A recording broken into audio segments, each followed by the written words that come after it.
भाई देखिए, जय श्री राधे कृष्णा। देखो बेटा, कल हमने अलंकार थे ना, उन सभी अलंकारों का यानी सूचिका के हिसाब से, तालिका के हिसाब से आप लोगों को बता दिया कि सिलेबस में कौन कौन से अलंकार हैं और किस किस भेद के अंतर्गत आते हैं। ठीक है ना? तो देखिए,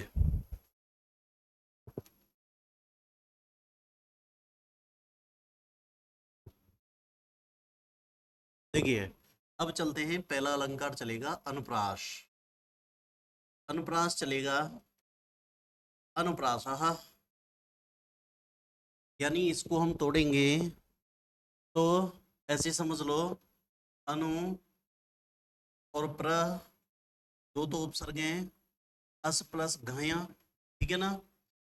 अब देखो, अब यहाँ बात करते हैं अनुप्रास। अनुगतः, प्रकृष्टः, न्यासः, अनुप्रासः। अनुगतः, प्रकृष्टः, न्यासः, अनुप्रासः। अनुप्रासः। अनुप्रास शब्द का अर्थ क्या है? देखिए, अस आस्ते बैठता है। तो देखिए, अब यहाँ बात आई कि देखो, अनुगतः, अनुगत कहते हैं एक के बाद एक, एक के बाद एक, यानी अनुगतः, प्रकृष्टः, न्यासः, एक के बाद एक वर्णों की प्रकृष्टः, यानी जो स्थिति है, जमाव है, एक के बाद एक वर्णों का जो जमाव है, आवृत्ति है, उसे ही क्या कहते हैं? हम अनुप्रास कहते हैं। एक के बाद एक वर्णों की आवृत्ति ही अनुप्रास कहलाती है। अब इसके बारे में लक्षण क्या दिया? तो लक्षण देखो, लक्षण सबसे पहले आचार्य मम्मट ने कहा कि वर्ण साम्यम, वर्ण साम्यम अनुप्रासः, वर्ण साम्यम अनुप्रासः, ये लक्षण दिया आचार्य मम्मट ने।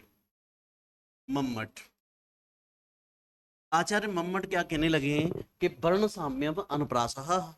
अरे भाई, वर्ण माने वर्णों की, साम्यम माने समानता को अनुप्रास अलंकार कहते हैं। अब वर्णों की समानता को अनुप्रास अलंकार कहते हैं। यहाँ वर्ण से केवल और केवल इन्होंने व्यंजन वर्ण नाम लिया है। व्यंजन वर्ण, इन्होंने कहा कि व्यंजन वर्णों की समानता को अनुप्रास अलंकार कहते हैं। ठीक भाई। अब आचार्य विश्वनाथ कहने लगे, आचार्य विश्वनाथ, शब्द साम्यम, शब्द साम्यम वैषम्ये अपि, वैषम्येपि स्वरस्य यत, स्वरस्य यत। लो भाई, ये लक्षण दिया आचार्य विश्वनाथ ने। साहित्य दर्पण की रचयिता आचार्य विश्वनाथ। आचार्य विश्वनाथ ने कहा कि शब्द साम्यम वैषम्ये अपि स्वरस्य यत। शब्द साम्यम, शब्द साम्यम वैषम्ये अपि स्वरस्य यत, इन्होंने कहा शब्द, शब्द से मतलब है वही व्यंजन, व्यंजन वर्ण। तो आचार्य कहने लगे कि भाई व्यंजन वर्णों की समानता हो। अब यहां शब्द से व्यंजन क्यों नाम लिया? क्योंकि उन्होंने कहा है कि स्वर से वैषम्य, स्वर की भले ही वैषम्य भिन्नता हो, स्वर की भले ही भिन्नता हो, भिन्नता हो, स्वर भले ही अलग अलग बैठे हुए हों, है ना, चाहे भिन्न भिन्न बैठे हुए हों, लेकिन व्यंजन वर्ण समान होने चाहिए। तो देखो, दोबारा से फिर देखें। जब, यत माने जब, जब स्वरस्य वैषम्ये अपि, स्वर की भिन्नता होते हुए भी शब्द साम्यम, यदि व्यंजन वर्ण की समानता हो रही हो, तो वहां कौन सा अलंकार होगा? अनुप्रास अलंकार। ठीक है भाई। देखो, दोबारा फिर सुनिए। अनुप्रास अलंकार का लक्षण क्या है?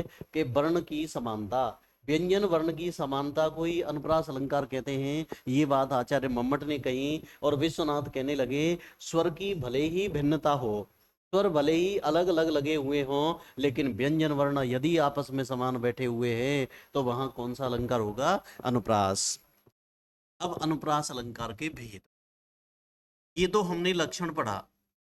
अब अनुप्रास के भेद के बारे में बात करें तो अनुप्रास अलंकार के भेद होते हैं 5। कितने भेद होते हैं? 5। पूछ लेता है कभी कभी अनुप्रास के कितने भेद हैं।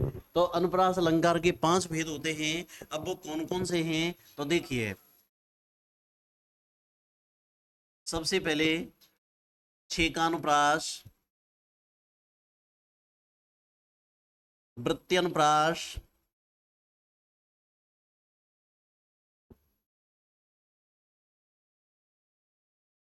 वृत्त्यनुप्रास,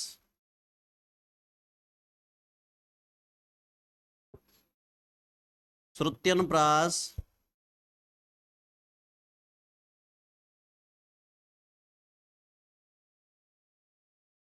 अंत्यानुप्रास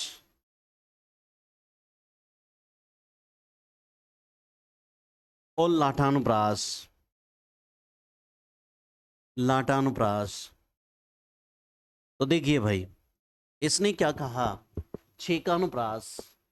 छेकानुप्रास से तात्पर्य क्या है, आचार्य ने ये कहा जब एक व्यंजन वर्ण हो, एक व्यंजन वर्ण हो या व्यंजन वर्ण समूह हो, व्यंजन वर्ण समूह हो, उसकी यदि एक बार आवृत्ति हो रही है, एक बार आवृत्ति हो रही है, तो वह कौन सा अलंकार होगा, छेकानुप्रास। एक व्यंजन वर्ण हो या व्यंजन वर्ण समूह हो, उसकी यदि एक बार आवृत्ति हो रही है तो वह छेकानुप्रास है। वृत्ति का मतलब है आवृत्ति। तो देखो, एक व्यंजन वर्ण हो या व्यंजन वर्ण समूह हो, व्यंजन वर्ण समूह हो, उसकी यदि अनेक बार आवृत्ति हो रही हो, अनेक बार, एक अनेक बार से मतलब आप ऐसे समझ लीजिए कि भाई एक से अधिक बार आवृत्ति हो रही हो, ठीक है ना, ऐसे समझ लो, एक से अधिक बार आवृत्ति हो रही हो। अगर वह एक ही बार आ रहा है तो छेकानुप्रास, और एक से ज्यादा बार आ रहा है तो वह वृत्त्यनुप्रास। अब श्रुत्यनुप्रास से क्या मतलब है, जब मैं इसे तोड़ूंगा, देखो, वृत्ति धन अनुप्रास, आवृत्ति हो रही हो तो ऐसा अनुप्रास वृत्त्यनुप्रास होता है। और श्रुति, श्रुति का मतलब है आप ये समझ लो उच्चारण स्थान, श्रुति धन अनुप्रास, श्रुति अनुप्रासः, ठीक है ना। अब इसने क्या कहा कि यदि, श्रुति का मतलब है उच्चारण स्थान, यदि एक ही उच्चारण स्थान वाले, एक ही उच्चारण स्थान वाले, उच्चारण स्थान वाले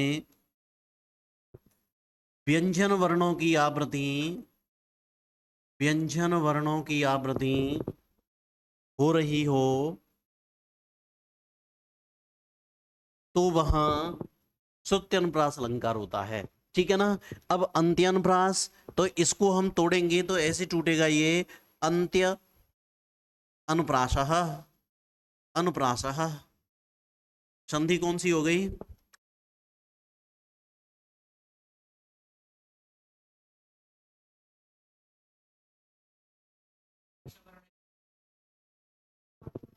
अंत्य अनुप्रासः, ये अंत्य है, अंत्य का मतलब है सबसे पिछला, केवल अंत्य शब्द है ये।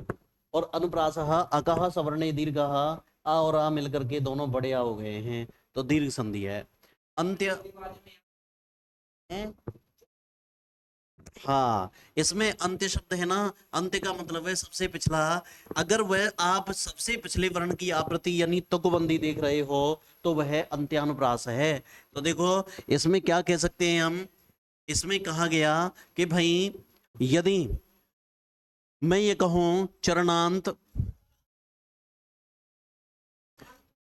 हाँ, अंत्य एक शब्द है लाली, अंत्य का मतलब है सबसे पिछला, एक अंतिम होता है पिछला, जैसे 10 की लाइन है तो पहले का अंतिम, दूसरा, दूसरे का अंतिम, तीसरा।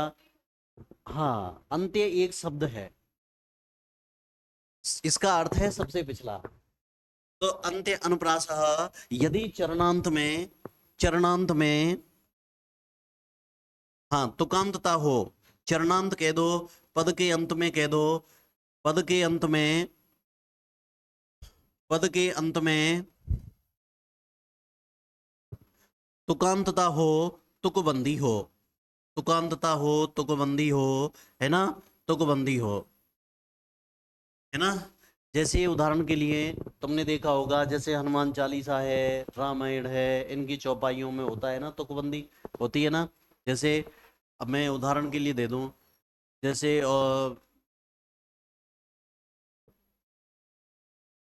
रामदूत अतुलित बल धामा, अंजनी पुत्र पवन सुत नामा।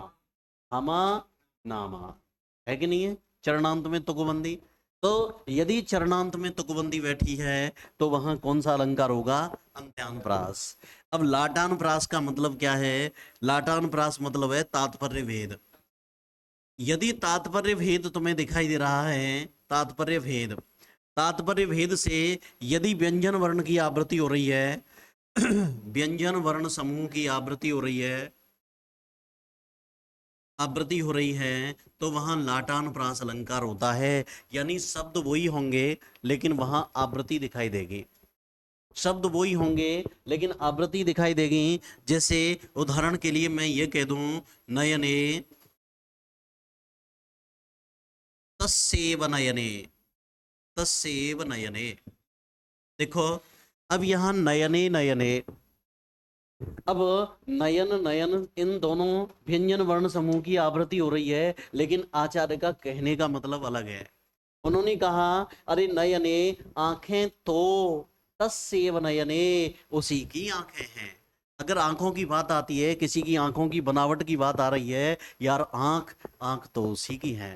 यानी उसकी आंखों को देखते रह जाओ, आंखें तो उसी की हैं।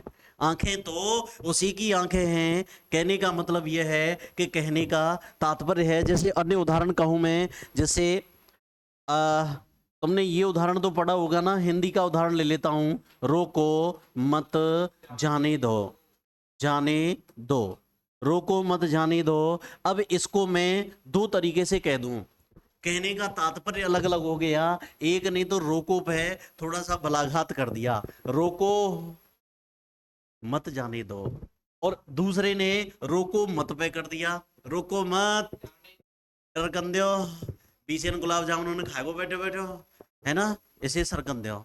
आया ना समझ में? तो रोको मत जाने दो, रोको मत जाने दो, ठीक है ना। शब्द वही है, देखो दोनों वाक्य हैं, रोको मत जाने दो, शब्द वही आएंगे, लेकिन यहाँ तात्पर्य, कहने का तात्पर्य अलग अलग हो गया।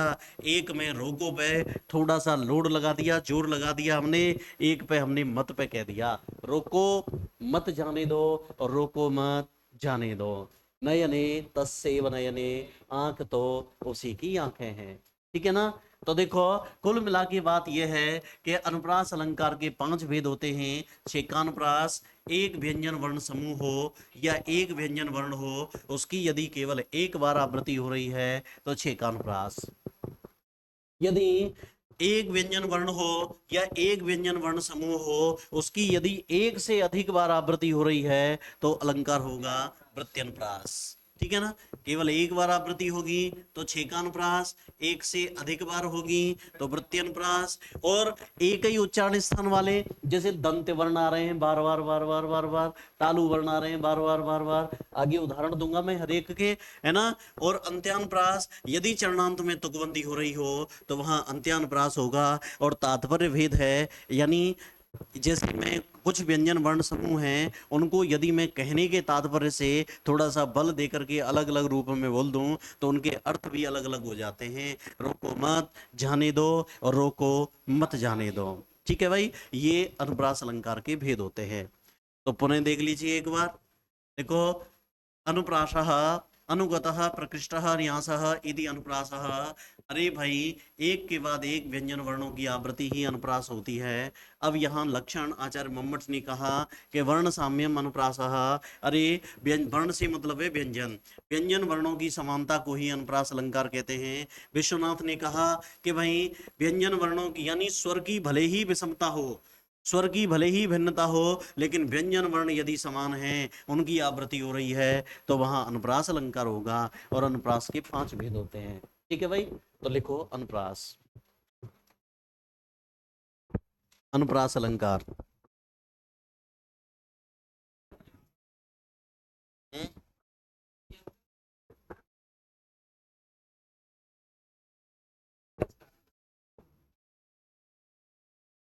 दोनों का तात्पर्य अलग है। लिखें अनुप्रास अलंकार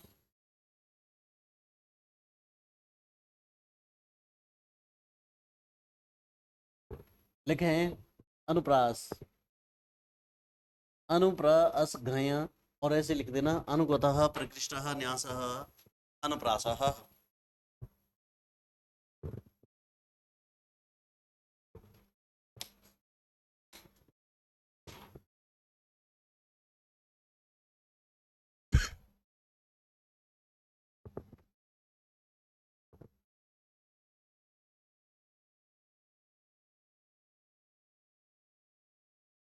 अर्थ लिखें एक के बाद एक वर्णों की अनुप्रास का व्युत्पत्ति परक अर्थ है एक के बाद एक वर्णों की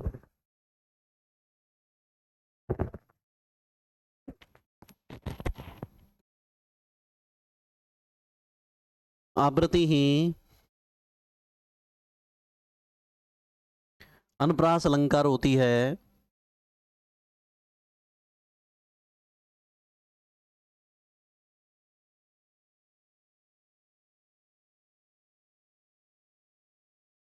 अब लक्षण लिखिए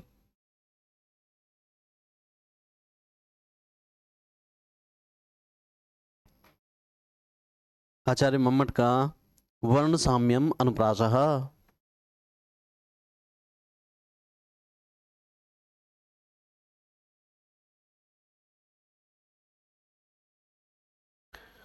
लिखेंगे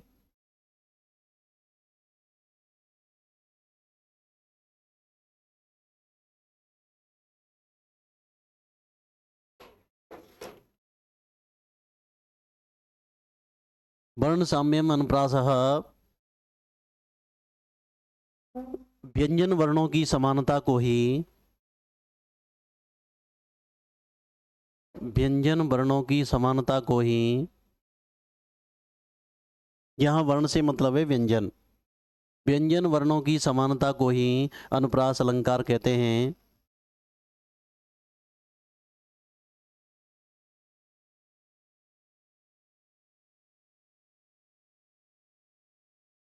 कितनी सीधी छोटी सी शॉर्ट एंड स्वीट परिभाषा है।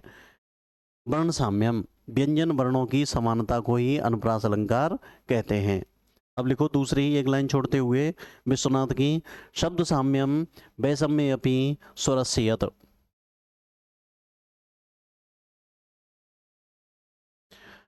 लिखें विश्वनाथ शब्द साम्यम वैषम्य अपि स्वरस्य यत्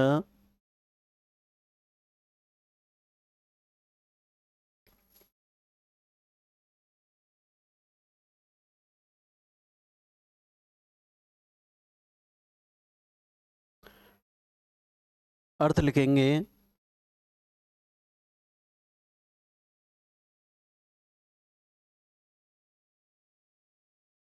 स्वर की विषमता होते हुए विषमता कोष्टक में लिख दें भिन्नता स्वर की विषमता कोष्टक में लिखें भिन्नता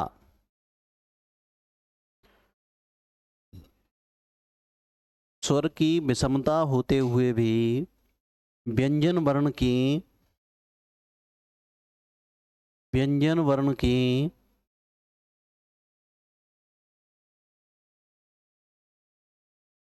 समानता को यहां शब्द से मतलब है व्यंजन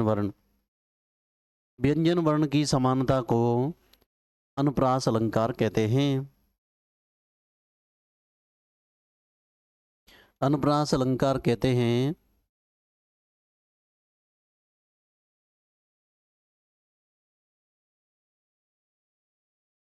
नीचे लिखे अनुप्रास अलंकार के 5 भेद होते हैं।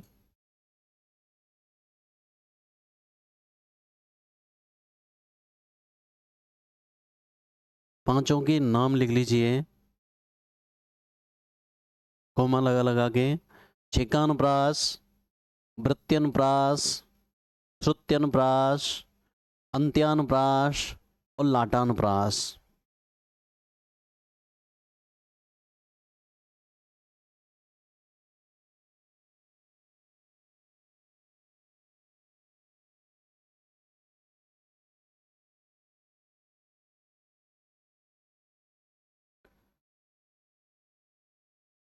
केवल नाम लिखेंगे।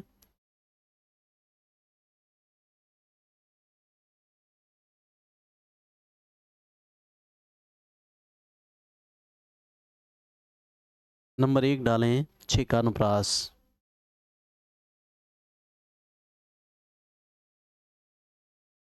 ये उतारना मत जो आगे लिखा हुआ है, एक एक से पढ़ाऊंगा।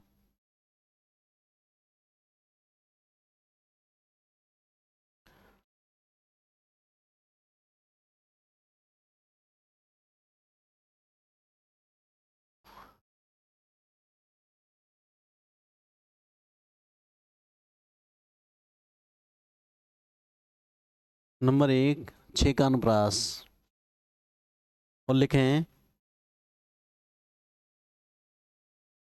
एक या ऐसे लिखो, एक व्यंजन वर्ण या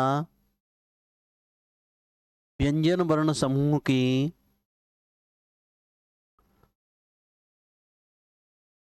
एक व्यंजन वर्ण या व्यंजन वर्ण समूह की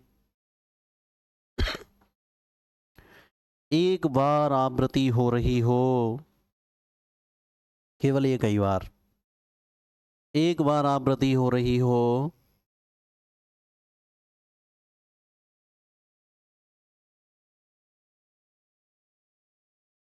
तो वहां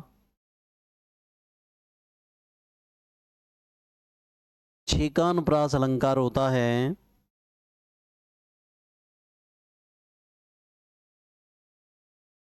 छेकानुप्रास अलंकार होता है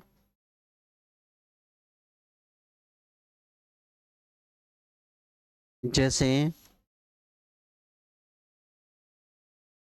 देखो उदाहरण, आदाय वकुल, आदाय वकुल गंधानंदी कुर्वन्,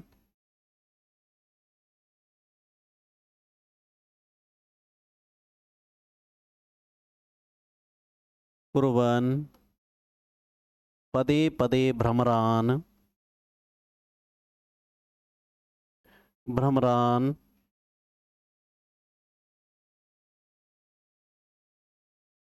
आदाय वकुल गंधानंदी कुर्वन् पदे पदे भ्रमरान् अयम एति मंदम मंदम मंदम मंदम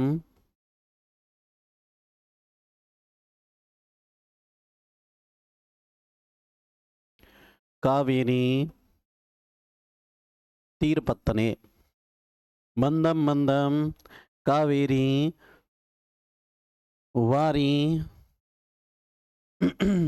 वारी पावनः पवनः पवनः। आदाय वकुल गंधानंदी कुर्वन् पदे पदे भ्रमरान् अयम एति मंदम मंदम कावेरी वारी पावनः पवनः। ये शब्दालंकार हैं, अर्थों वर्थों से कोई लेना देना नहीं है यहाँ पे। तो देखो एक बार देख लो पीछे लिखना, यहाँ पर क्या बताया गया, देखो न ध, न ध है ना, ये व्यंजन वर्ण समूह है। देखो न ध, न ध। अब यहाँ पर देखो न ध, न ध, एक बार आवृत्ति हुई है ना इसकी। अब देखो न ध, न ध, व्यंजन वर्ण हो या व्यंजन वर्ण समूह हो, उसकी एक बार आवृत्ति रही है। अब देखो और देख लो, यूं तो अनुप्रास तो हर लाइन में बन सकता है। देखो र र है ना, व प प, ठीक है ना, हो रहा है ना, व। देखिए इनकी भी आवृत्ति हो रही है, न, ठीक है ना। अब कुल मिला के बात यह है कि देखो यहाँ पर बात करें कि ना धा ना धा ना दा ना दा, इस व्यंजन वर्ण समूह की एक एक बार आवृत्ति हो रही है, इसलिए यहाँ पर ऊपर की लाइन में। अब नीचे की लाइन में देखेंगे हम, नीचे की पंक्ति में, नीचे वाली में देखें तो देखो वाह वाह, हालांकि 2 बार वाह और आ गया है, पा, ऐसे समझ लो।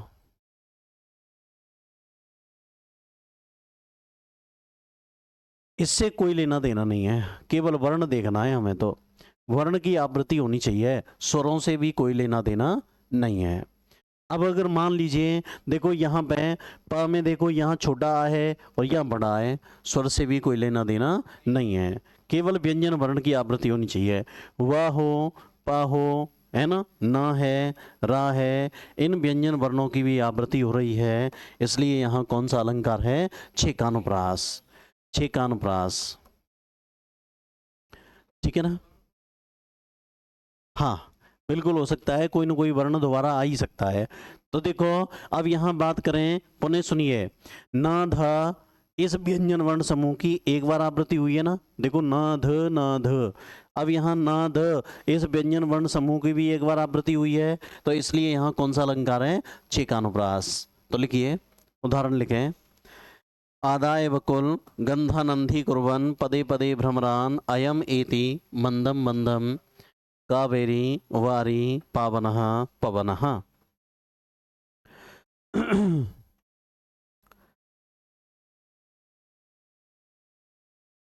वाह को हटा दीजिए, वाह अगर कंफ्यूज कर रहा हो तो तुम्हें, है ना।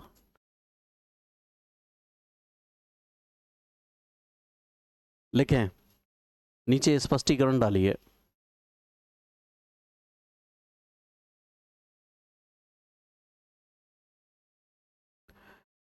यहां पर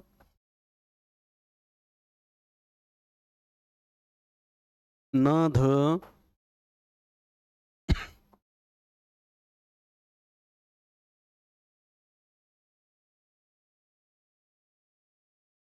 एवं न द, नहीं, ये तो न ध हो गया, और ये न द, न ध एवं न द, इस व्यंजन वर्ण समूह की एक बार आवृत्ति हुई है, इसलिए यहां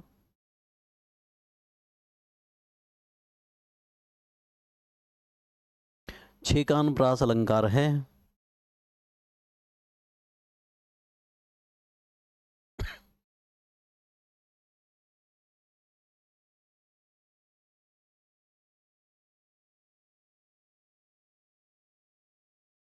यहां पर निचली पंक्ति में भी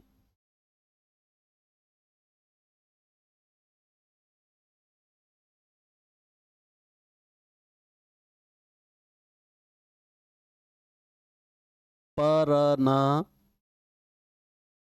पनर, निचली पंक्ति में भी प न र, इन व्यंजन वर्णों की एक एक बार आवृत्ति हुई है। एक एक बार आवृत्ति हुई है, इसलिए यहां छेकानुप्रास है।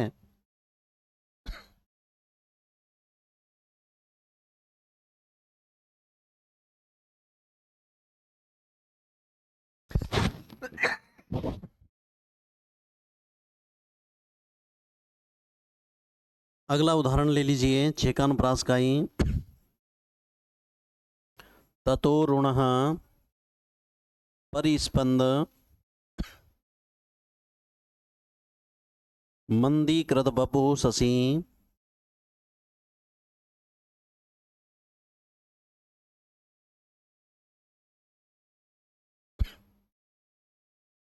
दग्रे काम परीक्षाम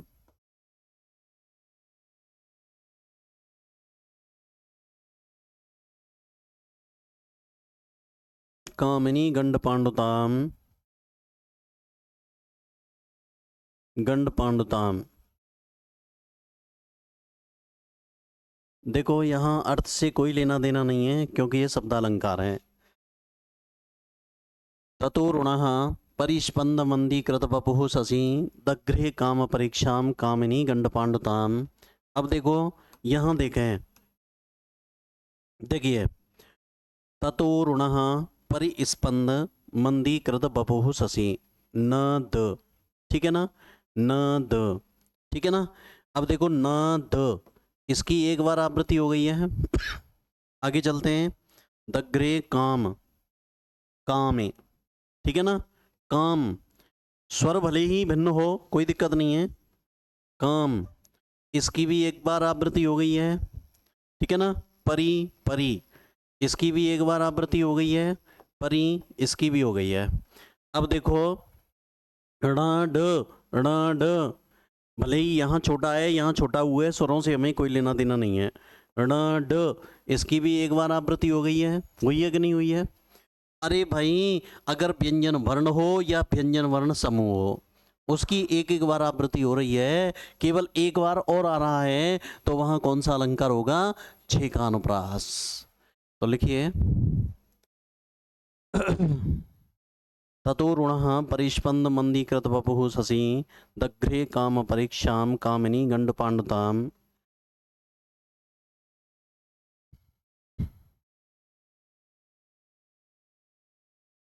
स्पष्टीकरण लिखे नीचे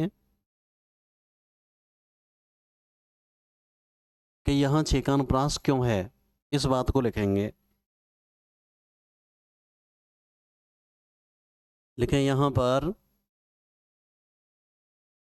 न द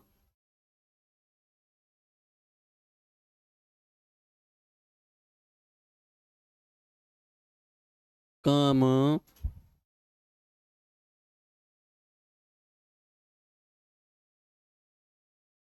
परी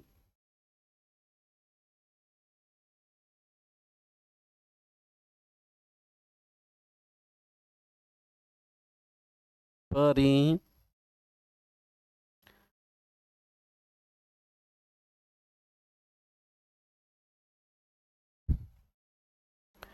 ड, देखो न द काम परी ड, इन व्यंजन वर्ण समूह की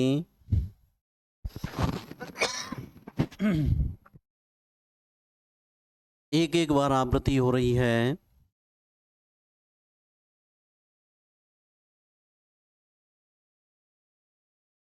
इसलिए यहाँ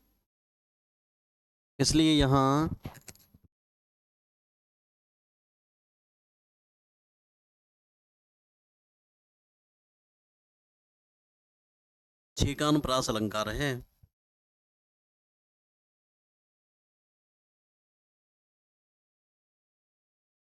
छेकानुप्रास अलंकार है। अब लिखो प्रत्यनुप्रास नंबर 2, प्रत्यनुप्रास।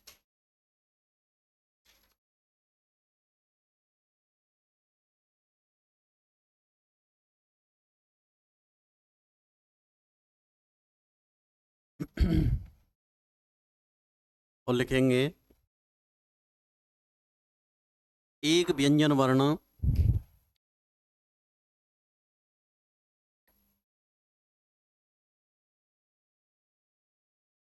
या व्यंजन वर्ण समूह की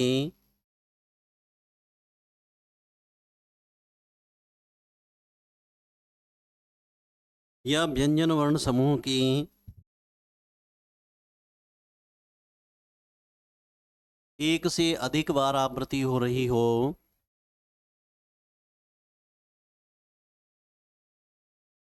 एक से अधिक बार आवृत्ति हो रही हो,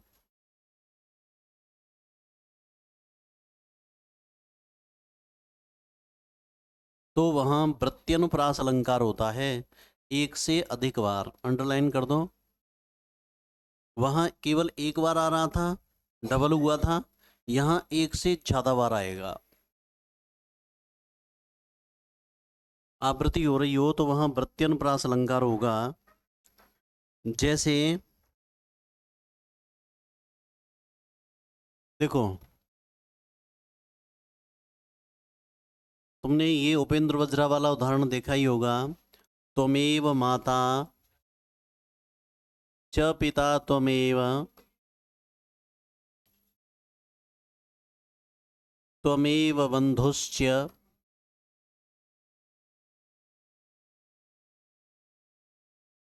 सखा त्वमेव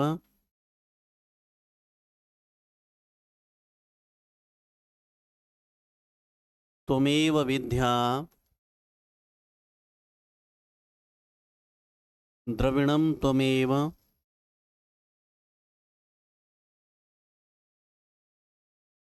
त्वमेव सर्वं सर्वं मम देव देव देव देव। देखो भाई, यहाँ क्या बताया कि यदि, देखो, त्वमेव माता च पिता त्वमेव त्वमेव बंधुश्च सखा त्वमेव त्वमेव विद्या द्रविणं त्वमेव त्वमेव सर्वं मम देव देव। यहाँ आचार्य क्या कहने लगे, इन्होंने कहा कि देखो त्वमेव ये व्यंजन वर्ण समूह है, ठीक है ना। अब इसकी देखो, एक बार ये आवृत्ति हो गई, एक बार, दूसरी बार, तीसरी बार, है ना, चौथी बार, पांचवी बार और छठवीं बार। आया कि नहीं आया? यदि व्यंजन वर्ण समूह एक से ज्यादा बार आ जाए, देखो, केवल एक बार और आ जाए तो छेद का अनुप्रास, और ज्यादा बार आ जाए तो वृत्ति अनुप्रास, ठीक है ना। आया समझ में? लिखिए, त्वमेव माता च पिता त्वमेव त्वमेव बंधुश्च सखा त्वमेव त्वमेव विद्या द्रविणं त्वमेव त्वमेव सर्वं मम देव देव।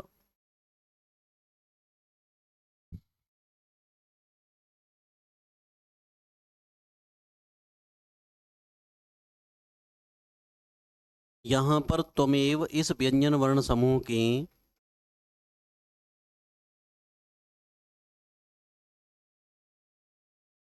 उतार लो। एक उदाहरण और लिख दें, चलो उसी को लिख देते हैं। विद्या नाम नरस्य रूपम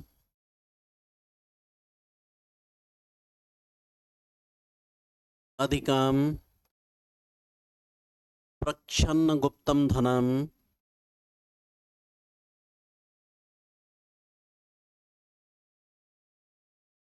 विद्या भोग करी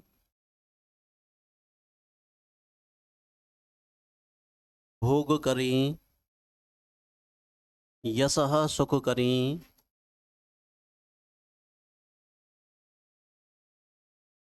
सुख करी। देखो, विद्या नाम नरस्य रूपम अधिकम प्रच्छन्न गुप्तम धनम विद्या भोग करी यशः सुख करी विद्या गुरुनाम गुरु।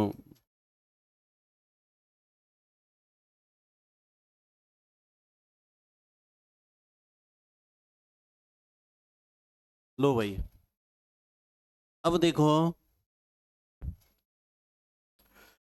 अब यहाँ बात करें हम, देखो विद्या ये व्यंजन वर्ण समूह है और कई बार दिख रहा है हमें। विद्या ये व्यंजन वर्ण समूह है जिसमें व ई द य आ ये वर्ण समूह है। अब ये वाला देखो, विद्या, अब यहाँ एक बार तो ये आ गया, एक बार, ठीक है ना, दो बार ये आ गया, आगे आगे नहीं आ गया, तो कुल मिला के बात यह है कि एक से अधिक बार आ जाए, एक से अधिक बार आ गया तो वृत्ति अनुप्रास, केवल एक बार और आ गया छह का अनुप्रास, ठीक है ना। यूं तो देखो, न न न, है ना, आ रहा है कि नहीं आ रहा है, कई बार आ गया ये वर्ण। कुल मिला के बात ये है कि वर्ण समूह यदि तुम्हें एक से अधिक बार दिख रहा है तो औरों को देखने की आवश्यकता नहीं है। फिर और उन्हें मत देखो, यूँ तो और भी तुम जो कहें साहब और तो अच्छा रहते हैं, और उन्हें चूल्हे में जान दो, अब तो तुम देखो त्वमेव, त्वमेव शब्द है 6 बार आ गया अपने अलावा, आ गया कि नहीं आ गया? तो लिखो, त्वमेव माता ऊपर वाले में स्पष्टीकरण डाल दें। हाँ, एक ही डाल देंगे, एक दो डाल करके। पहले ऊपर वाला लिखो, त्वमेव माता च पिता त्वमेव, त्वमेव बंधुश्च सखा त्वमेव, त्वमेव विद्या द्रविणम त्वमेव, त्वमेव सर्वम मम देव देव। यहाँ पर त्वमेव इस व्यंजन वर्ण समूह की एक से अधिक बार, एक से अधिक बार, कोष्टक में लिख दो 6 बार, एक से अधिक बार आवृत्ति हुई है, इसलिए छेकानुप्रास है, वो सॉरी प्रत्यनुप्रास है। एक से अधिक बार आवृत्ति हुई है इसलिए यहां प्रत्यनुप्रास है।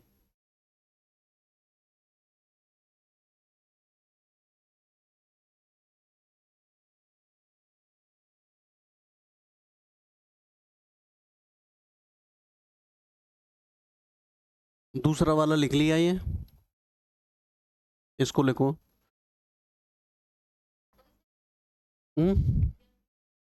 हिंदी अर्थ बता दूंगा, पर लाली अभी अर्थों की हमें कोई आवश्यकता नहीं है, क्योंकि शब्दालंकार में हमें केवल और केवल क्या देखना है, शब्द, है ना।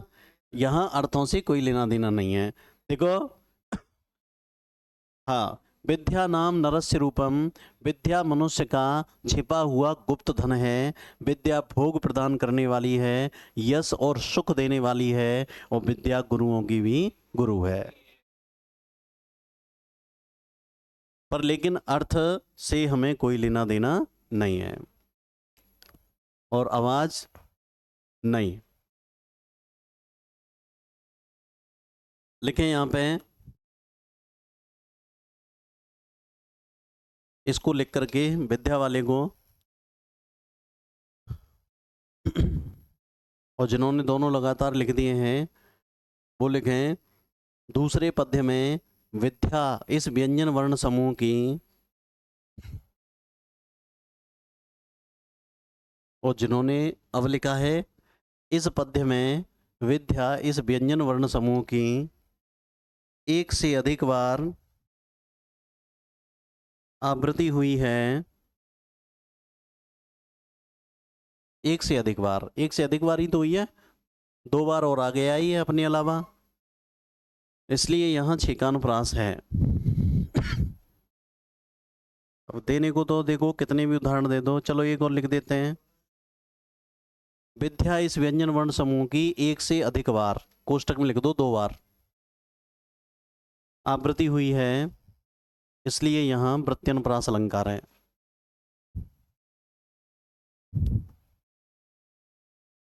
देखो, वहंती, एक उदाहरण और दे देते हैं, वहंती, वर्षंती, नदंती, वर्षा ऋतु का वर्णन है, भांति, वहंती, वर्षंती, नदंती, भांति, ध्यायन्ती, ध्यायन्ती, नृत्यन्ती, समाश्वसन्ति।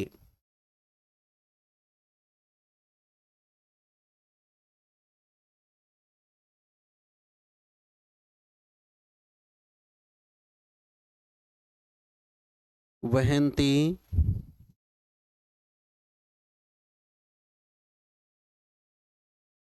वहंती, वर्षंती, नदंती, भांति, ध्यायन्ती, नृत्यन्ती, समाश्वसन्ति। अब देखो, इसमें तुम्हें दिख रहा है कि ना ता व्यंजन वर्ण समूह है, ना ता। अब ये जो ना और ता का जो समूह है, अब देखो, 1 बार, 2 बार, 3 बार, 4 बार, 5 और 6 बार, आया कि नहीं आया? हाँ, ना और ता यहाँ और हो गया, ठीक है ना। तो कुल मिला के बात यह है कि ना और ता जो व्यंजन वर्ण समूह है ना, ये एक से अधिक बार आ गया है, आया है कि नहीं आया है? और एक से अधिक बार आया है तो वृत्ति अनुप्रास है, आवृत्ति हो रही है बार बार। वहंती, वर्षंती, नदंती, भांति, ध्यायन्ती, नृत्यन्ती, समाश्वसन्ति। इससे ऊपर एक लाइन है, वर्षा ऋतु का वर्णन है ना, कि नदियां बह रही हैं, बादल बरस रहे हैं, हाथी चिंगाड़ रहे हैं, ऐसे करके चल रहा है ये वर्षा ऋतु में। मेंढक टर टर कर रहे हैं, मोर नाच रहे हैं, है ना। अम्बे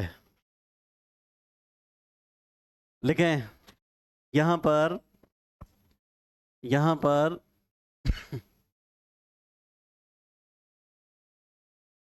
न त इस व्यंजन वर्ण समूह की, न त इस व्यंजन वर्ण समूह की अनेक बार, लिख दो कोष्टक में 7 बार, अनेक बार आवृत्ति हो रही है,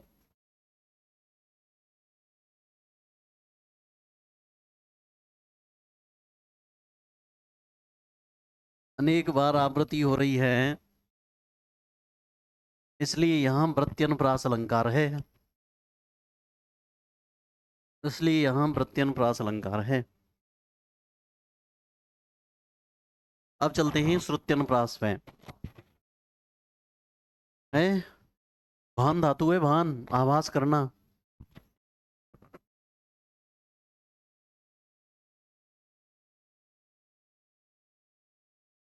भान क्या, भा धातु है इसमें भा प्रकाशित होना।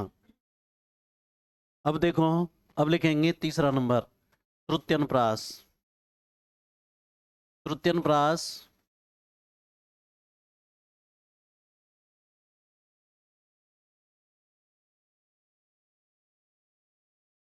वृत्त्यनुप्रास, वृत्ति धनानुप्रास।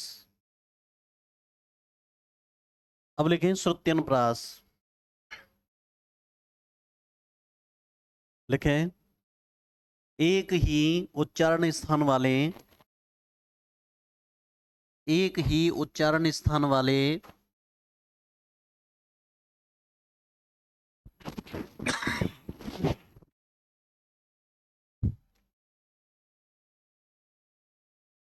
एक ही उच्चारण स्थान वाले वर्णों की बार बार आवृत्ति हो रही हो, बार बार आवृत्ति हो रही हो,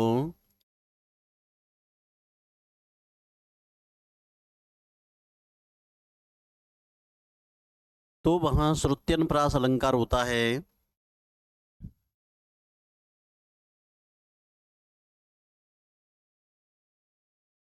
आवृत्ति हो रही हो तो वहां श्रुत्यनुप्रास अलंकार होता है। एक ही उच्चारण स्थान वाले व्यंजन वर्ण बार बार आ रहे हो, है ना। जैसे चलो इसी को ले लेते हैं, तुलसीदास सदा तब त्राता।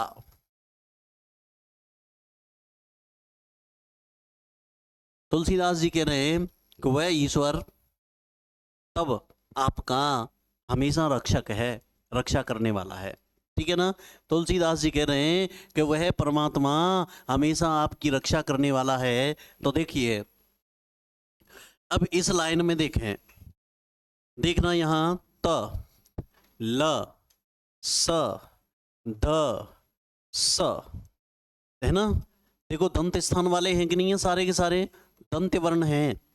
त ल स द, ऋतु दशा नाम दंता। देखो त ल स द, सवा रहे हैं, स द त त, है ना। इसको छोड़िए, यहां से व नहीं आएगा, है ना। लेकिन फिर भी यहाँ बकार से दंतोष्टम, दंत की ध्वनि तो आ रही है, खैर छोड़ो, फिर भी त त है कि नहीं है। तो कुल मिला की बात यह है, त ल स ध, इन एक ही उच्चारण स्थान वाली वर्णों की बार बार आवृत्ति हो रही है, दंत स्थान वाली वर्णों की बार बार आवृत्ति हो रही है, इसलिए यहां श्रुत्यनुप्रास अलंकार है कि नहीं है। चलो लिखिए, तुलसीदास सदा तब त्राता, यहां पर, यहां पर दंत स्थान से उच्चरित होने वाले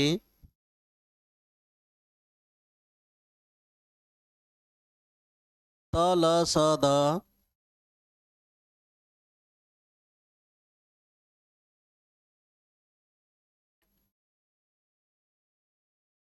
इन व्यंजन वर्णों की त ल स द इन व्यंजन वर्णों की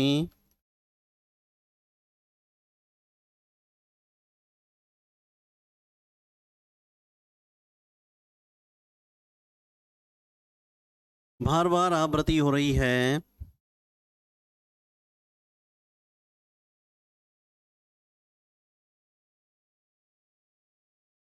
इसलिए यहाँ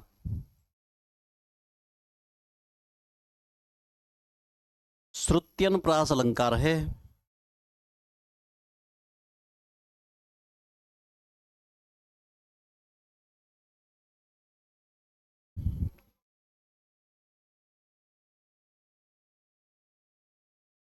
अगला उदाहरण, दृशादग्धम मनसिजम जीवयन्ति दृशैव या दृशादग्धम मनसिजम जीवयन्ति दृशैव या विरूपाक्षस्य जयनीस्ता विरूपाक्षस्य जयनी ता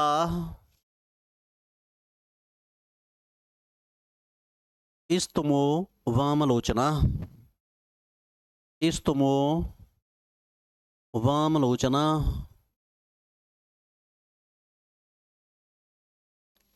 लोचना।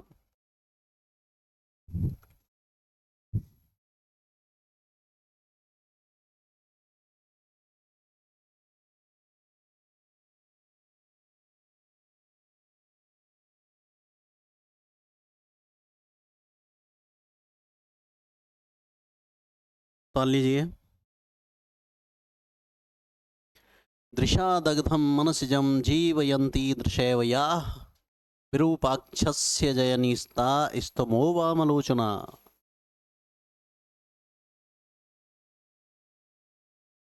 देखिए भाई अब यहां बात करें, देखो दंत्य वर्ण, एक तो द आ गया, दंत्य दंत्य वर्ण द, देखो द द, पहले तो दंत्य वर्ण ढूंढ लेते हैं। न स है ना, न त, फिर आ गया है न त द विरूपाक्षस्य जयनीस्ता इस्तुमो त, है ना, ल। कुल मिला के बात यह है, देखो द न स त ल एक ही उच्चारण स्थान वाले आ रहे हैं बार बार। अब देखो तालु वाले भी आ रहे हैं, यहाँ पे तालव्य वर्ण भी आ रहे हैं। कौन कौन से, देखो श इचु ऐसा नाम तालु,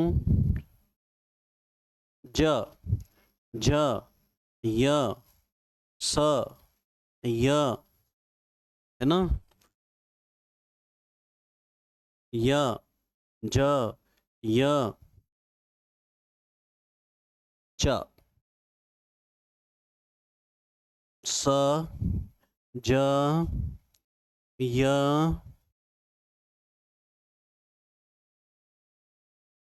और च।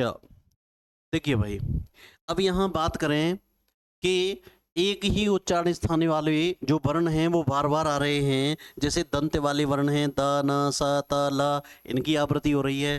तालु वाले वर्ण हैं स ज य च, इनकी बार बार आवृत्ति हो रही है। जब एक ही स्थान वाले वर्ण बार बार आ रहे हों तो वहाँ कौन सा अलंकार होगा, श्रुत्यनुप्रास, ठीक है ना, श्रुत्यनुप्रास अलंकार होगा। लो भाई लिखिए।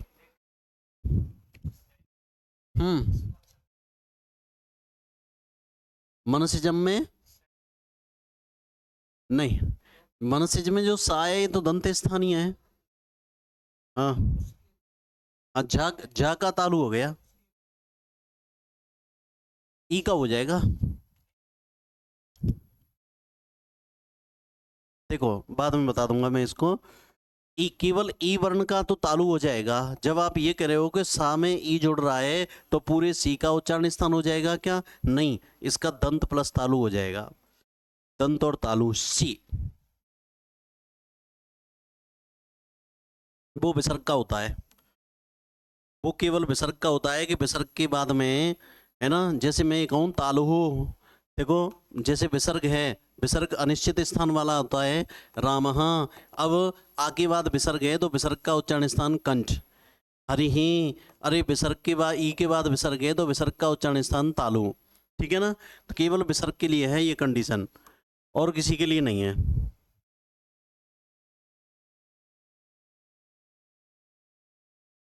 लिखें, दृशादग्धम मनसजम जीवयंती दृशयव याः विरूपाक्षस्य जयनीस्तास्तमो वामलोचना। यहाँ पर तदनाशा, तदनाशाला,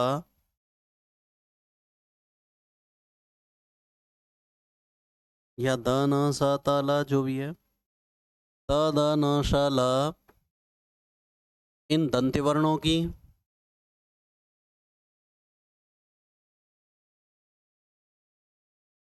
तथा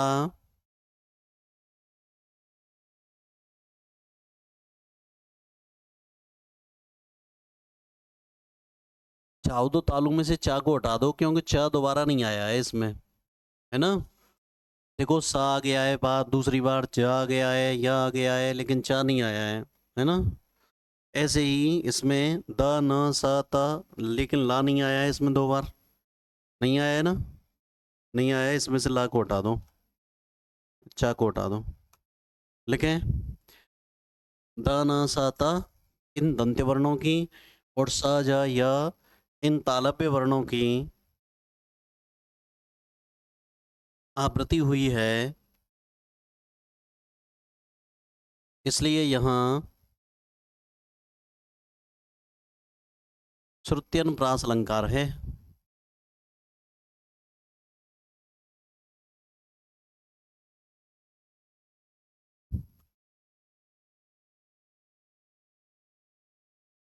अब लिखें अंत्यानुप्रास। चौथा नंबर अंत्यानुप्रास।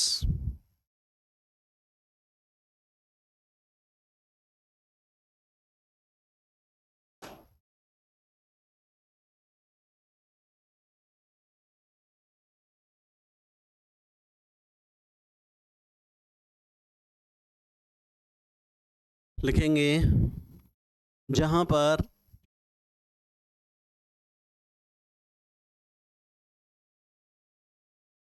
पाद के अंत में, पाद कहते हैं चरण को, जहां पर पाद के अंत में कहीं अन्य अर्थ ले जाए,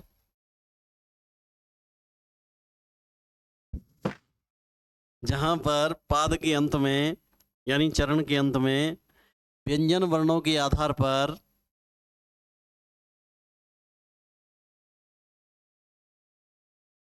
तुकांतता होती है,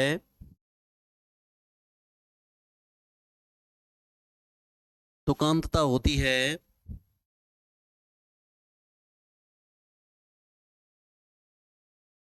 तो वहां अंत्य का मतलब है लास्ट ही लास्ट में, अंत्य अनुप्रास, लास्ट ही लास्ट में तुकबंदी, है ना? तो लिखें तुकांतता होती है तो वहां अंत्यानुप्रास अलंकार होता है। जैसे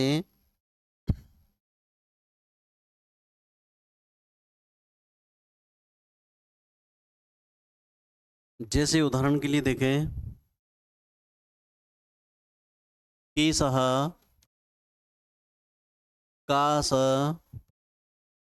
स्तवक विकासः, विकासः। लिखें, साथ में ही लिख लो, केसः कासस्तवक विकासः, कायः प्रकटितः, कायः प्रकटितः, करभ विलासः, विलासः।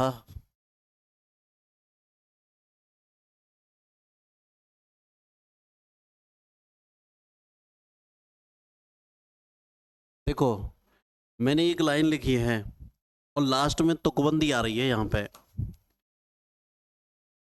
केशः काशस्तवक विकासः कायः प्रकटितः करभ विलासः।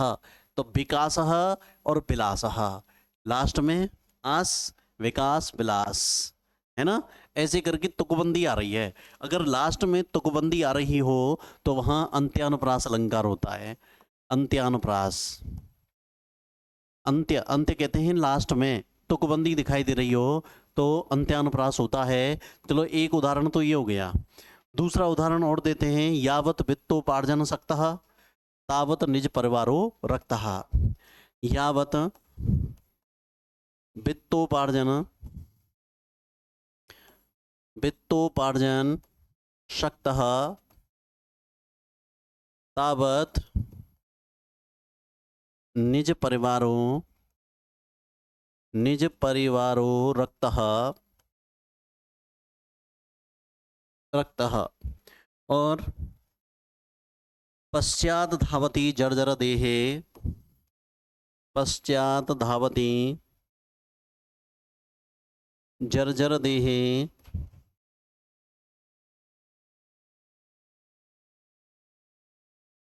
पश्चात धावती जर्जर देहे वार्ता कोपि न पृच्छति गेहे। वार्ता कोपि न पृच्छति गेहे।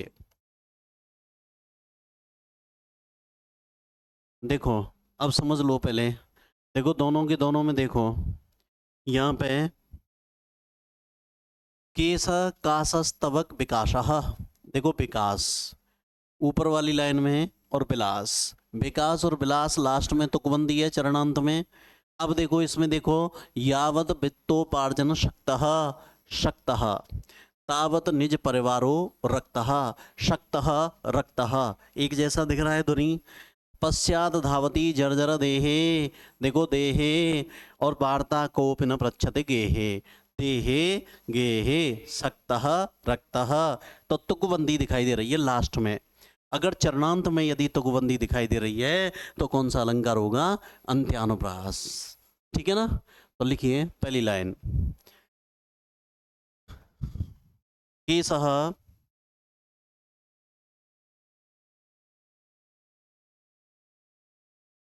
केशः काशस्तवक विकासः कायः प्रकटितः करव विलासः। लिखेंगे यहाँ पर ऊपर की लाइन में, यहाँ पर विकासः विलासः चरणांत में तुकबंदी है।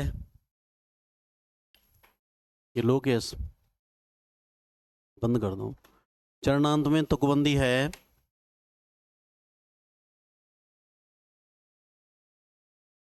यहाँ पर विकासः विलासः चरणांत में तुकबंदी है।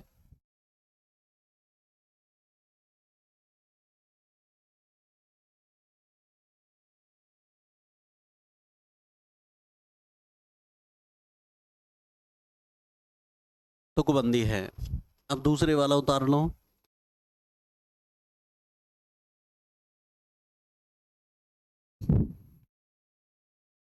सक्त रक्त है ना, लास्ट की तुकबंदी।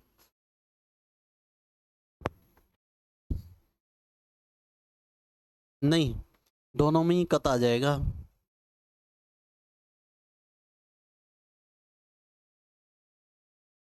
रंगबाजी होते हैं वो तो द्वंद्व समास में हो जाएगा, सॉरी कर्मधारय समास में, विशेषण उभय पद वर्णोवर्णीन।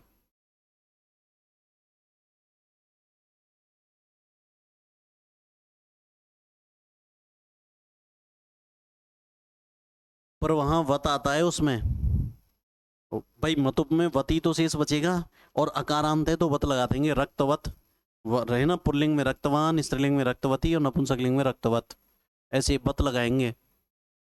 तो लिखो, देखो मैं इसका वैसे अर्थ बता दूं, अर्थ का कोई जरूरी नहीं है यहाँ पे। हाँ, यावत वित्तोपार्जन शक्तः, जब तक आप धन कमाने में समर्थ हो तावत निज परिवारो रखता, तभी तक तुम डोकरा हो, डोकरी हो, भैया हो, भाभी हो, जो भी है तुम सब हो, अपने हैं। कब? कमाए कमाए के लायक दो इनको। जब तुम कमा कमा के ला रहे हो, जावत वित्तोपार्जन शक्तः, जब तक तुम धन कमाने में समर्थ हो तभी तक तुम अपने परिवार का खून हो, है ना। और पश्चात धावती जर्जर देहे, शरीर के जर्जर हो जाने पर जब तुम चुप बैठ जाए ना ये कोने पे, तो आप भले ही कितना भी उनके पीछे दौड़ते रहो, वार्ता कोप न पृच्छते गेहे, घर में कोई तुमसे बात तक नहीं करता, नहीं करता ना। हमें ही देख लो, अपने बड़े बूढ़े से कितनी बात करें, है ना। बगल में अम्मा बैठी होगी, अम्मा बाबा बैठे होंगे, बगल में एक निकट जाएंगे, अम्मा पीछे से चल के पूछेगी, लाला ठीक है बालक बच्चे? हाँ अम्मा ठीक है ना, मैं चलूँ ना, जल्दी में हूँ, है ना। कोई बात भी नहीं करता। और जब काउ टाइम पे अम्मा ने जब कमाए होगो तो हमारी डोकरी बहुत काम करे भाई, है ना। तो देखिए, जब तक आप धन कमाने में समर्थ हो तब तक ही आप अपने परिवार के लिए खून हो, उनका अभिन्न अंग हो। और जब आपका शरीर जेहे जर्जर, जब आपका शरीर जर्जर हो जाता है, बुढ़े हो जाते हो, तो आप उनके पीछे कितना भी दौड़ते रहो, लेकिन आपसे कोई बात तक नहीं करता घर में, ना कोई पूछता है। चलो लिखें यहां पर शक्तः रक्तः तथा देहे गेहे, देहे गेहे, इस प्रकार चरणांत में तुकबंदी है।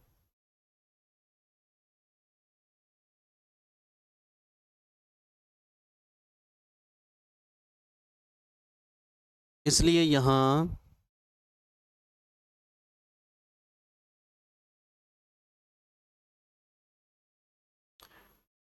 अंत्यानुप्रास अलंकार है, इसलिए यहां अंत्यानुप्रास अलंकार है। शक्तः रक्तः देहे गेहे, देखो लास्ट में तुकबंदी आ रही है चरणांत में, इसलिए यहां अंत्यानुप्रास है। अब आगे लिखो लाटानुप्रास, लाटानुप्रास 5 नंबर।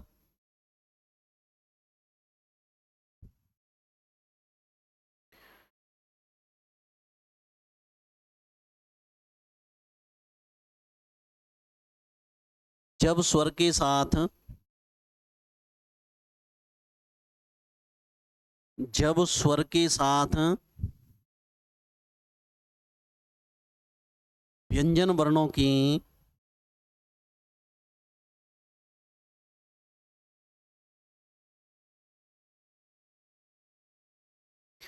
उसी क्रम से आवृत्ति हो रही हो, जब स्वर के साथ व्यंजन वर्णों की उसी क्रम से आवृत्ति हो रही हो,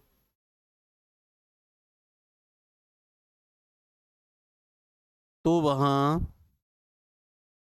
लाटानुप्रास अलंकार होता है।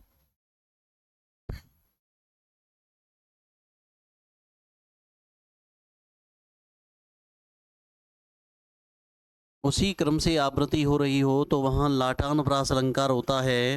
अर्थात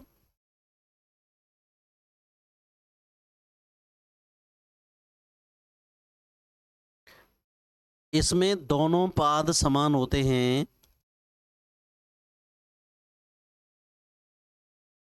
इसमें दोनों पाद यानी दो लाइन दी गई होंगी, एक जैसी होंगी, दो लाइन हो या दो शब्द हो, इसमें दोनों पाद समान होते हैं, लेकिन तात्पर्य,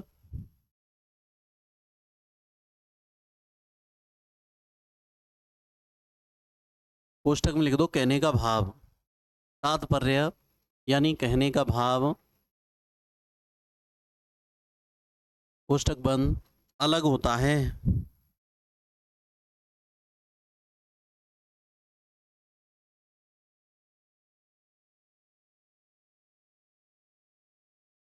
या ऐसे कह दूं, कोष्टक शुरू करो, कोष्टक में लिखें तात्पर्य का भेद होने पर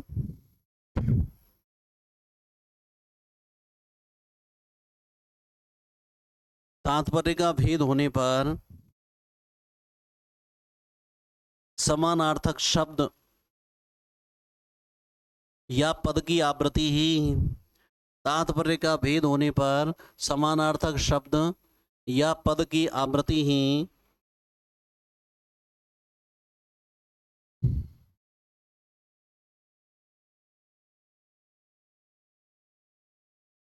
लाटान प्रास अलंकार है। तात्पर्य का भेद होने पर समानार्थक शब्द की आवृत्ति ही लाटान प्रास अलंकार है। कोष्टक बंद।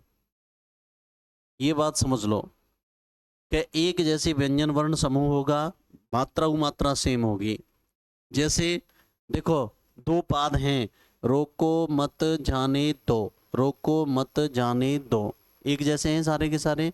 अब इन दोनों में एक पे हमने कह दिया रोको मत जाने दो और रोको मत जाने दो, अर्थ भी सब रोको का रोको, मत का मत, जाने का जाने, दो का दो, अर्थ सबन के सेम है, लेकिन तात्पर्य का भेद अलग है, कहने का भाव अलग है। हमने यहाँ जोर पाड़ दिया तो मत जाने दो, रोको मत पर जोर लगा दिया तो जाने दो, रोको मत टरकंदे है। ठीक है, तो ऐसे ही लिखो नयने तस्सेव नयने,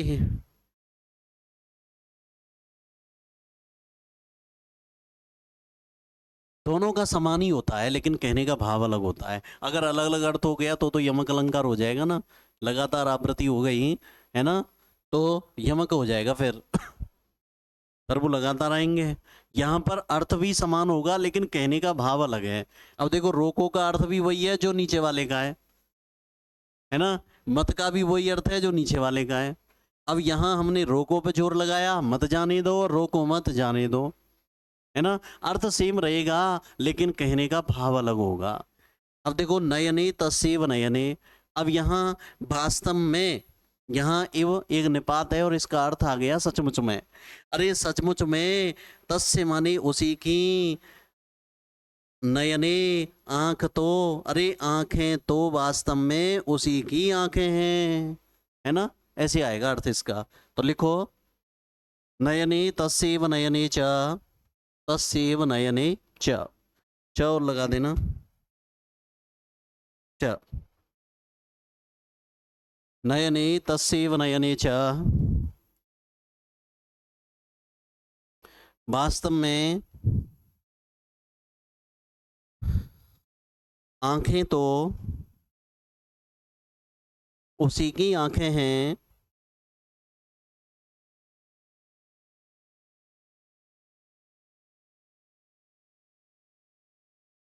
तुमने भी ना देखे छोटे छोटे, जैसे मान लो घर में तुम्हारे गैया बछड़ा है, गैया है, गाय ने बछड़ा दिया, उसकी आंखें एकदम काजल लगी हुई, और भाई एक तो नवजात होता है ना, कितना सुंदर आंखें होती हैं उसकी, बछड़े की, है ना। नयने तस्सेव नयने च, वास्तव में आंखें तो उसी की आंखें हैं। अम्बे देखिए आगे देखें, नेक्स्ट अगला उदाहरण ले लेते हैं। इसमें लाटानुप्रास में स्मेर राजीव नयने, स्मेर लाटानुप्रास में लिखेंगे स्मेर राजीव नयने, राजीव नयने, नयने किम निमीलयते, नयने किम निमीलयते, किम निमीलयते, लयते,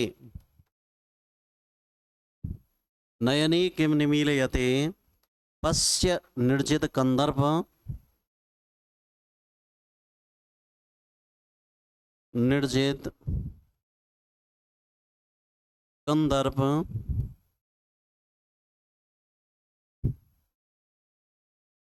कंदर्प वशगम प्रियम, कंदर्प वशगम प्रियम। यहां एक जैसा अर्थ होगा, केवल तात्पर्य अलग होगा, है ना। और यमक में या तो दोनों ही पद सार्थक होंगे लेकिन अलग अलग अर्थ वाले होंगे, या एक सार्थक एक निरर्थक होगा, या दोनों ही निरर्थक होंगे लेकिन समान अर्थ वाले नहीं होंगे, है ना।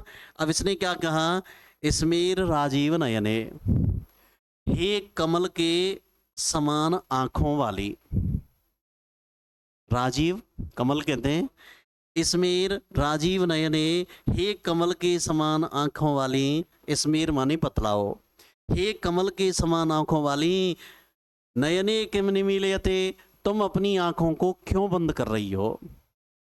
कमल के, देखो कहने का भाव अलग है। यहाँ नयने शब्द जो आया है वो कमल के समान समानता बता रहा है। यहाँ नयने शब्द है वो उसकी खुद की आंखों को बता रहा है ना। हे कमल के समान आंखों वाली, अपनी आंखों को क्यों मूंद रही हो। नयनम नयने नयनानी, फलम फले फलानी, द्विवचन है। हे कमल के समान आंखों वाली, तुम अपनी आंखों को क्यों मूंद रही हो। पश्य निर्जित कंदर्प, अरे देखो जिसने कामदेव को जीत लिया है। पार्वती के संदर्भ में ये कथन, जिसने कंदर्प काम को भी जीत लिया है, आज वह कंदर्प वसगम प्रियम। प्रियम प्रियम है ये, कंदर्प वसगम प्रियम, आज वह कामदेव के वशीभूत हो गया है। कौन, जैसे पार्वती को देख करके भगवान शिव खुद काम के वशीभूत हो गए। और एक बार उन्होंने खुद कामदेव को जलाया था कि नहीं जलाया था, लेके सटाक न्यू खोले और भस्म कर दिया। कन ये किया कि नहीं किया। तो देखो जिसने काम को जीत लिया है, आज वह काम के वशीभूत हो गया है। तो देखो कहने का भाव अलग है, काम काम। अब यहाँ इस काम का कहने का भाव अलग है, इस काम का भाव अलग है। इस काम को इसके साथ जोड़ा है, इस काम को उसके साथ जोड़ा है। काम रति क्रीड़ा, अरे जिसने काम को जीत लिया है, आज वही शिव भगवान कंदर्प वसगम प्रियम, खुद काम के वशीभूत हो गए हैं, अर्थात खुद पार्वती के प्रति आसक्त हो गए हैं। आया ना समझ में। हे कमल के समान आंखों वाली, आज तुम अपनी आंखों को क्यों मूंद रही हो। अरे जो स्वयं जिसने काम को जीत लिया है, आज वही काम के वशीभूत हो गया है। तो दोनों काम का कहने का भाव अलग है। जैसे रोको मत जाने दो, रोको मत जाने दो। जिसने काम जीत लिया है, आज वही काम के वशीभूत हो गया है। तो लिखें इसमेर,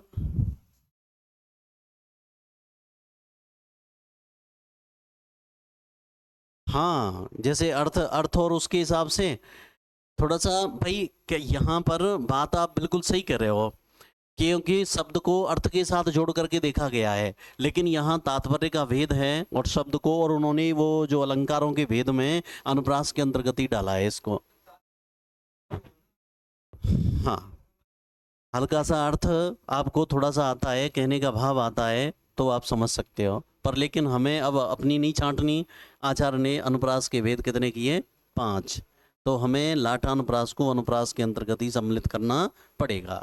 तो लिखिए, स्मेर राजीव नयने नयने किम निमीलयते, पश्य निर्जित कंदर्प कंदर्प वसगम प्रियम।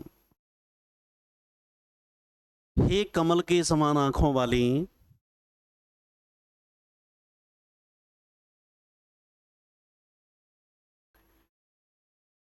बतलाओ। स्मेर का मतलब है बतलाओ। बतलाओ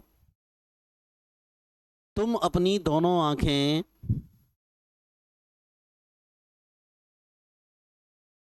क्यों मूंद रही हो। उसकी सहेली कह रही है, शर्मा गई है पार्वती, तुम अपनी दोनों आंखें क्यों मूंद रही हो।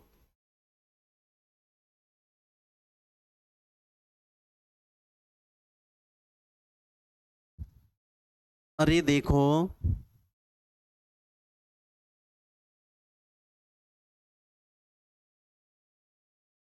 जिसने काम को जीत लिया है, भस्म कर दिया था ना कामदेव को, जिसने काम को जीत लिया है,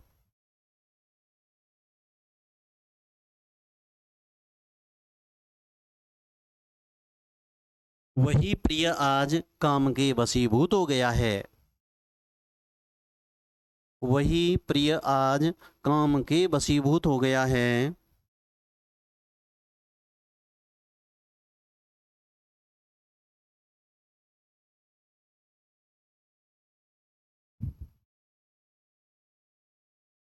नीचे लिखो स्पष्टीकरण।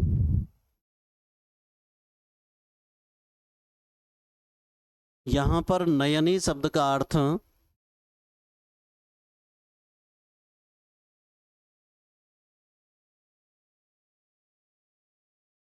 आंख है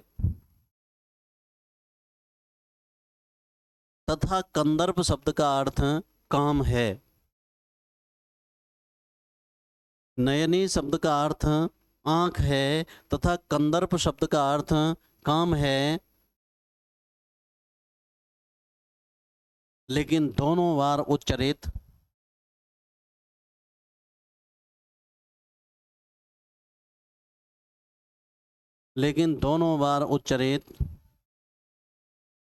कंदर्प शब्द का अर्थ काम है, काम काम वासना काम है, लेकिन दोनों बार उच्चरित शब्दों की कहने का तात्पर्य अलग अलग है। एक तरफ काम को जीत रहा है तो दूसरी तरफ काम के वशीभूत हो रहा है। कहने का भाव अलग अलग है। ठीक है, इस तरीके से अनुप्रास अलंकार समाप्त होता है। अब चलते हैं यमक पे। देखो एक बार पुनः देख लो, यहां बताया कि अनुप्रास एक के बाद एक वर्णों की आवृत्ति अनुप्रास होती है।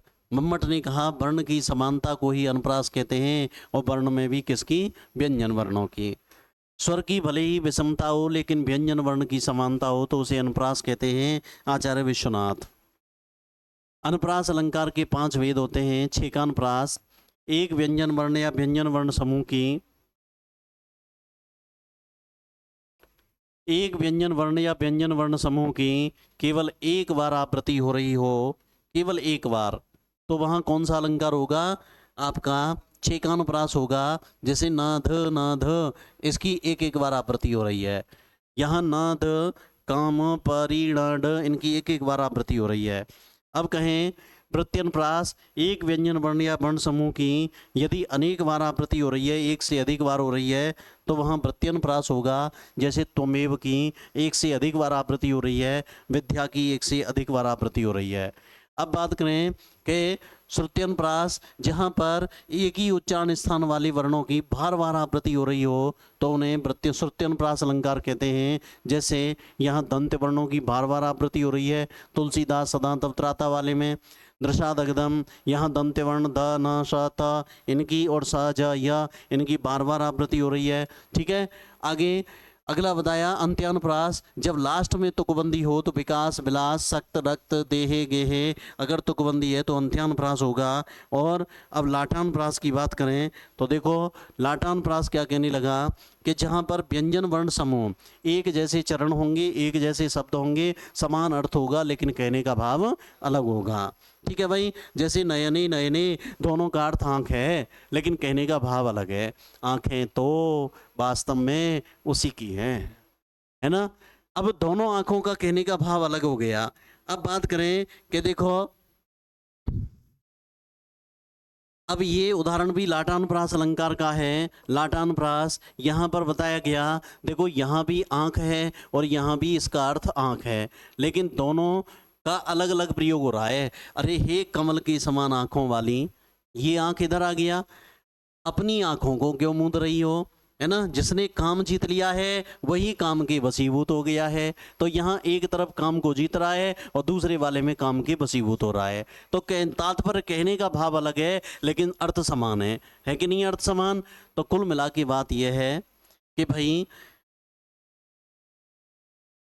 अलंकार अनुप्रास अलंकारों में अनुप्रास अलंकार के कितने भेद हैं आपके, 5। ठीक है ना, और 5 को बारे में आपने ठीक ढंग से सीख लिया है। अब देखो मैं यमक अलंकार के बारे में भरभली तो मैं समझा देता हूँ। वैसे देखो यहाँ आज की क्लास यहीं समाप्त होती है। जय श्री राधे कृष्णा। एक सेकंड, वो माउस लेके आना। अब देखो इसी से हो जाएगा स्टॉप। अब देखो, अब बात करें कि जैसे यमक अलंकार है, यमक अलंकार में कहें तो आगे बताएंगे सत्यर्थे पृथक अर्थाया स्वर व्यंजन सहते क्रमेण तेने वाव्रति यमकम विनगध्यते। सत्यर्थे अर्थ के किए जाने पर